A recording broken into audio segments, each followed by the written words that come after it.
بسم اللہ الرحمن الرحیم۔ السلام علیکم ورحمۃ اللہ وبرکاتہ۔ امید ہے کہ آپ سب خیریت سے ہوں گے جتنے مجھے دیکھ رہے ہیں سن رہے ہیں۔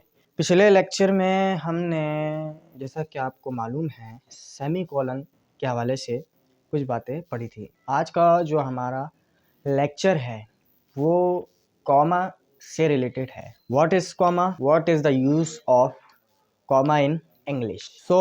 آج ہم اس لیکچر میں ان تمام باتوں کو ڈسکس کرنے والے ہیں جو کوما سے تعلق رکھتی ہیں، جو کوما سے ریلیشن رکھتی ہیں۔ اب آپ کو نہیں پتا کہ کوما کیا ہوتا ہے انگلش میں، کس کس طرح سے یوز ہوتا ہے انگلش میں، اس کا کیا کردار ہے۔ تو آج کے اس لیکچر میں ہم کوما کے بارے میں مکمل پڑھنے جا رہے ہیں۔ تو بغیر دیری کرتے ہوئے اگر آپ نے ابھی تک پچھلے لیکچر میں بھی میں نے یہ جملہ عرض کیا تھا، ابھی تک اگر آپ نے میرے چینل کو سبسکرائب نہیں کیا تو بغیر دیری کرتے ہوئے میرے چینل کو سبسکرائب کر لیں تاکہ آپ کو میرے ہر لیکچر کے نوٹیفیکیشن بآسانی مل سکے۔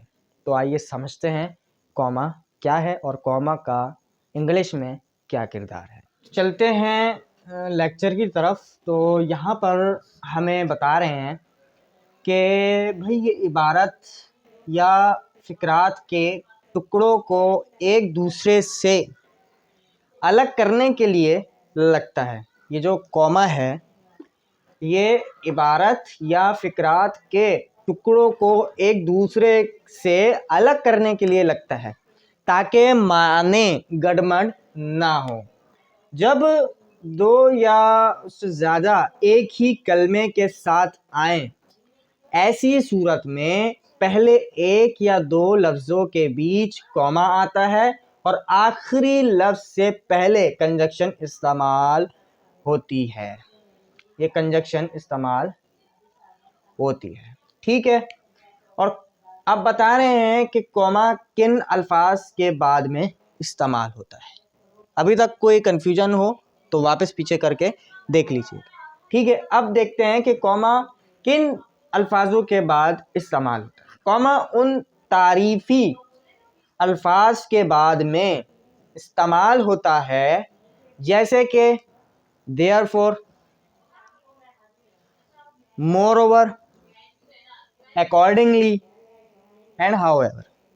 یہ سارے الفاظ ایسا نہیں ہے کہ آپ نے نہیں پڑھے، یہ سارے الفاظ آپ سنتے رہتے ہیں۔